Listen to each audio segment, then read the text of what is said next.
Hey everyone, I am Marialyn C. Satam, a BS Ed English student. Today, let's talk about Unit 3, Typology of Learners with Special Needs, Learners in Difficult Circumstances. The subtopic are Living in Remote Places, Victims of War, Products of Broken Family, Street Children or Children from Impoverished Family, and Victims of Abuse. Now, let's tackle first the learning objectives. At the end of the lesson, students are expected to K. Explain the challenges faced by the learners in difficult circumstances in accessing quality education. S. Apply strategies to help and accommodate learners facing different hardships in a school setting. A. Develop empathy and a commitment to creating inclusive and equitable learning environments that allow learners facing difficulties to reach their full potential. All children are not fortunate enough to receive an environment which is conducive to provide appropriate development opportunities. The needs to protect some children is certainly greater than others due to their specific socio-economic and political circumstances and geographical location. They are more vulnerable in terms of the risk to their right to survival, development, protection, and participation. These are the children in especially difficult circumstances. There are five types of learners in difficult circumstances. First, living in remote places. Students in geographical isolated areas live far from urban centers, often in remote or rural locations. They have limited access to traditional skills and educational resources due to the distance and lack of reliable transportation. As a result, attending physical school regularly becomes a significant challenge for them.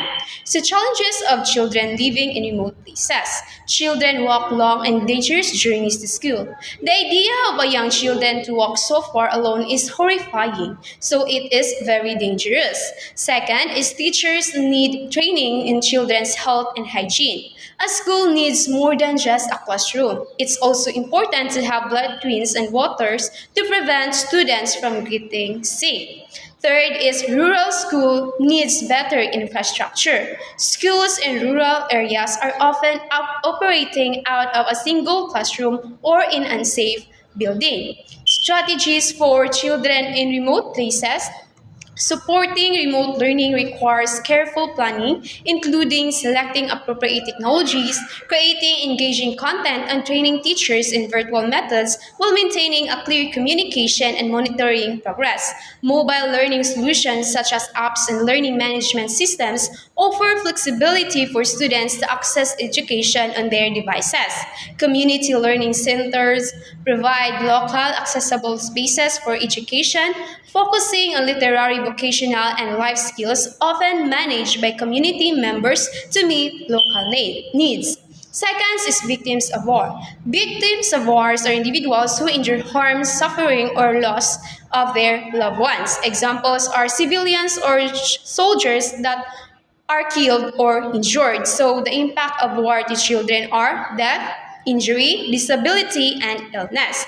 So the effects of war in children's educations. So wars disrupts education as families prioritize survival, schools are destroyed or are unsafe, and enrollment drops significantly. Many children are forced to drop out due to violence, displacement, or economic pressures, leaving education behind to work or protect their families.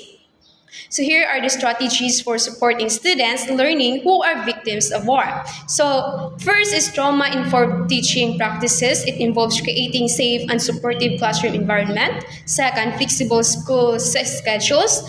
Accommodate the diverse needs of war-affected learners.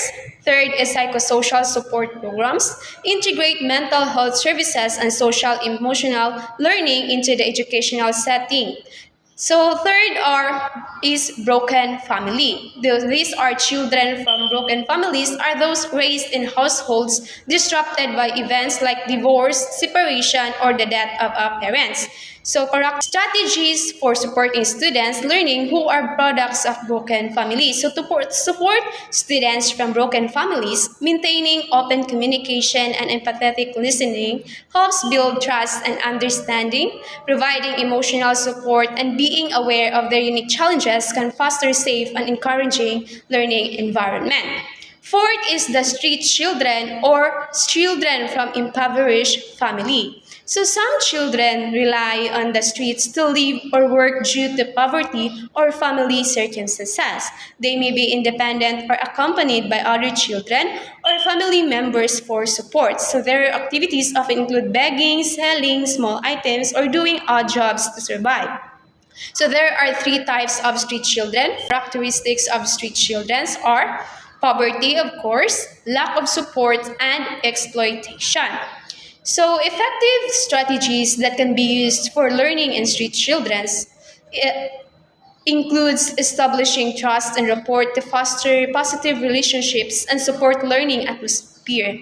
Experiential learning helps learners gain practical, hands-on experience, reinforcing understand and retention of concepts, providing basic literacy and numeracy skills, along with creating a safe and inclusive environment. Last is victims of abuse. So victims of abuse are children who have experienced physical, emotional, sexual, or psychological harm. So there are three types of abuse. First is physical abuse. It involves intention actions that cause bodily harm, injury, or trauma to another person. Examples is hitting, punching, and slapping. Second is the psychological abuse. So it involves using manipulative tactics to control, intimidate, and instill fear in a person, often distorting their thoughts and sense of self. So example of this are insulting, name-calling, and extreme jealousy. Third is sexual abuse involves any non-consensual sexual act performed through force, threats, fear, or deception. For example, exposing a child to pornography and encouraging a child to perform sexual acts. So the effects of abuse in students are often imitate abusive behaviors they experience at home and may transfer them into their interaction at school. Abuse can impair a student's ability to focus, regulate emotions, and build real healthy relationship with peers. So strategies for supporting students learning who are become of abuse. So bring the darkness into the light, stop the feeling of helplessness, do a risk analysis, plan for disaster, and that's all. So learners in difficult circumstances face barriers such as poverty, family issues, and resource scarcity, which hinder their educational success. That ends in my discussion in learners' difficult circumstances. Thank you for watching.